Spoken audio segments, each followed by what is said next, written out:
ये तपस्वियों की भूमि है, ये मनुष्यों की भूमि है, ये ऋषियों की भूमि है, ये अमलात्माओं की भूमि है, ये विमलात्माओं की भूमि है, ये महात्माओं की भूमि है, ये सिद्धों की भूमि है, ये संतों की भूमि है, ये परमहंसों की भूमि है, और ये राम और कृष्ण जो हमारे भगवान हैं उनकी जन्मभूमि भी यही उत्तर प्रदेश है। संपूर्ण विश्व की नजर आज कहां है? अयोध्या पर। संपूर्ण विश्व की नजर कहां है? काशी पर, जहां बाबा भोलेनाथ विराजमान है। संपूर्ण विश्व की नजर कहां है? आज मथुरा पर, जहां भगवान कृष्ण जी विराजमान है। ये तीनों स्थान उत्तर प्रदेश में है, इसलिए उत्तर प्रदेश की बड़ी महिमा है। अभी अयोध्या में मैं गया था, रामलला अपने घर में विराजमान होने वाले थे 22 को। संपूर्ण अयोध्या में देश के कोने कोने से आए हुए भक्तों को देख करके कोई जाति का बंधन नहीं, कोई बड़े छोटे का बंधन नहीं, कोई अमीर गरीब का बंधन नहीं। मैं तो कहता हूं कि जो लोग जातीय जनगणना कराते हैं, अयोध्या में जाओ तो तुम्हारे दिमाग की ये बुद्धि खुल जाएगी कि भगवान राम के दरबार में कोई बड़ा नहीं, कोई छोटा नहीं, चाहे वो ब्राह्मण हो, वैश्य हो, अंतिम वर्ण का हो, सबके सब राम के बेटे हैं। हम सब राम के बच्चे हैं। जाति पाति पूछे ना कोई, हरि के भजे से हरि के कोई। बोलिए जय श्री राम। और ये गाजीपुर तो बहुत पहले से विद्वानों की धरती रही है, ये शहीदों की धरती रही है। आजादी की लड़ाई में हजारों हजार गाजीपुर के नौजवानों ने, जो हर जात हर मजहब से और हर समाज के वर्ग से आते थे, उन्होंने अपना बलिदान दिया। गाजीपुर का अपना अलग इतिहास है। और आज उस गाजीपुर की धरती पर मुझे कृष्णा जी के माध्यम से आने का जो संयोग बना है, इनके प्रति मैं बहुत बहुत आभार प्रकट करता हूं कि मुझे इन्होंने ये अवसर दिया। मेरी आने की स्थिति नहीं है, बहुत व्यस्तता थी। बिहार के सोनपुर में एक बहुत विशाल यज्ञ का आयोजन है।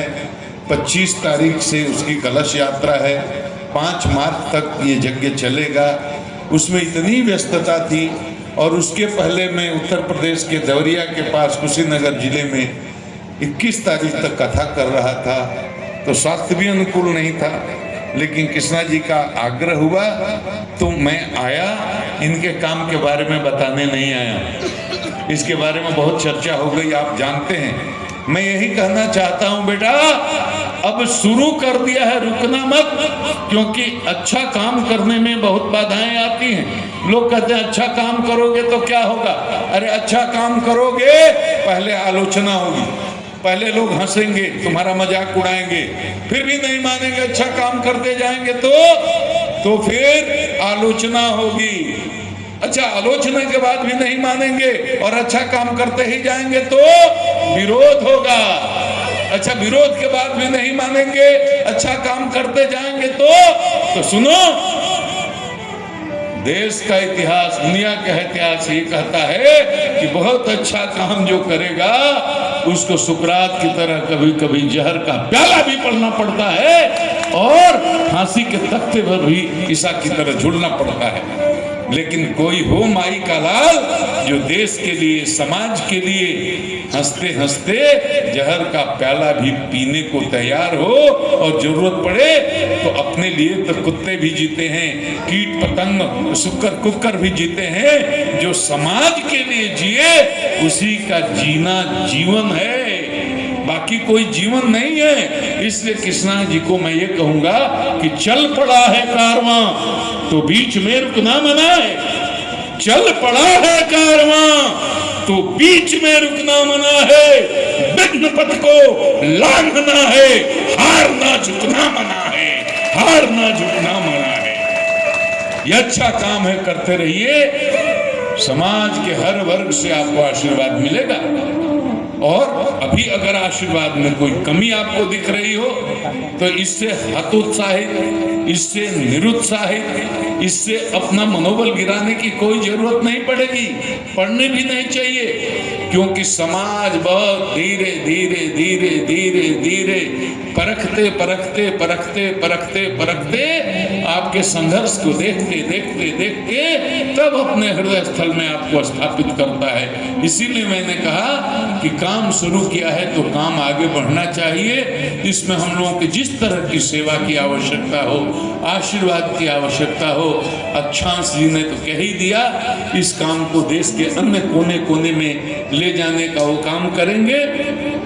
हम इतना आपको कह सकते हैं कि आप अगर बक्सर में अपनी एक शाखा खोल दें, कुछ लोगों को इसके लिए खड़ा कर दें, तो बक्सर में जितनी लावारिस लाशें होंगी उनके दाह संस्कार का खर्चा मैं खुद व्यक्तिगत रूप से वहन करने की जिम्मेदारी देता हूं।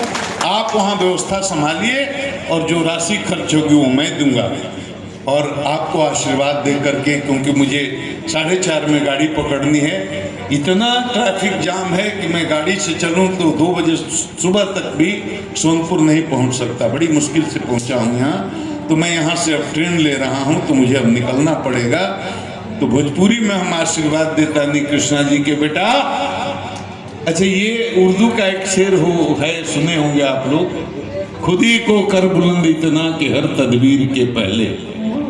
के सुन ले बात, हाथ उठाओ, बोलिए श्री राजा रामचंद्र की जय। आत्मबल, खुदी को कर बुलंद इतना कि हर तदबीर के पहले, खुदा बंदे से खुद पूछे बता तेरी रजा क्या है। एकरे के हम भोजपुरी में अनुवाद करके सुनाओ तनी, ये हमारा आशीर्वाद समझो कि चमक जा तू तलातल में, अनहरिया एह तरह भागे। चमक जा तू तलातल में, कृष्णा जी के लिए, कि चमक जा तू तलातल में, अनहरिया एह तरह भागे, कि सूरज पूछस तहरा से, उगी तो हम कहाँ उगी, उगी तो हम कहाँ उगी। ये बहुत बहुत आशीर्वाद, बहुत बहुत शुभकामना, बहुत बहुत मंगल कामना। आप यशस्वी हों, दीर्घायु हों, ऐश्वर्यशाली हों, जनता का प्यार मिले, समाज के हर वर्ग के लोग आपको अपना माने, और इन तमाम ऐसे ऐसे महानुभावों को बुलाकर जो आप आशीर्वाद ले रहे हैं, ये आपके लिए ऊर्जा है, ये आपकी लाठी बनेंगे, आपका सहारा बनेंगे, आपका सपोर्ट सिस्टम बनेंगे। इन लोगों के आशीर्वाद से, इन लोगों के सपोर्ट से, और ऐसे समाज में अच्छे लोगों की कमी नहीं है, ऐसे लोगों को जोड़ करके सेवा के काम में आगे बढ़िए। ये सेवा तमोगुण का लक्षण नहीं है, सेवा रजोगुण का लक्षण नहीं है। जीव की चेतना में जब तमोगुण का उत्कर्ष होता है तो आहार निद्रा भय मैथुन तक उसकी गति और मति होती है। आहार निद्रा जावत जीवे सुखम जीवे ऋणम कृत्वा घृतम लिपेत भस्मीभूतस्य देहस्य पुनरागमनम कुतः। ये तमोगुणी जीव का लक्षण है। तो सूकर, कुकर, कीट, पतंग, पशु, पक्षी, जानवर और मनुष्य में कोई फर्क नहीं है अगर हम तमोगुणी चेतना के स्तर पर जी रहे हैं। जब जीव में रजोगुण का उत्कर्ष होता है तो आहार निद्रा भय मैथुन से उसका पेट नहीं भरता, तब उसके मन में अनंत कामनाएं, अनंत वासनाएं, और अनंत कामनाओं, अनंत वासनाओं के कारण उसके चित्त का जो स्वरूप होता है उसको विक्षिप्त चित्त कहते हैं। तो विक्षिप्त चित्त से भी सेवा का काम नहीं होता। तो सेवा, क्षमा, दया, करुणा, त्याग, ये सतोगुण के लक्षण हैं। जब जीव में सतोगुण का उत्कर्ष होता है तब ये लक्षण प्रकट होते हैं। सेवा, करुणा, दया, क्षमा, इसका अभिनय हो जाता है तमोगुण में और रजोगुण में। लेकिन वस्तुतः जब तक चित्त में सत्व का उत्कर्ष न हो तब तक सेवा, क्षमा, दया, करुणा, ये लक्षण प्रकट होते ही नहीं है। तो आप जरूर पूर्व जन्म के कोई दिव्यात्मा संत साधु महात्मा रहे हैं, और वो सब भी जो आपको इस काम में सहयोग कर रहे हैं और आशीर्वाद दे रहे हैं, उनके भी संचित पुण्यों का भंडार बहुत बड़ा होगा कि इस सेवा के काम में आपका सहयोग कर रहे हैं। इसी सेवा से आपके चित्त में सत्व का उत्कर्ष होगा, इसी सेवा से आपका कल्याण होगा, और इसी सेवा से ईश्वर आप पर प्रसन्न होंगे। सबका मंगल हो। बोले लक्ष्मी नारायण भगवान की जय, बोले सत्य सनातन धर्म की जय।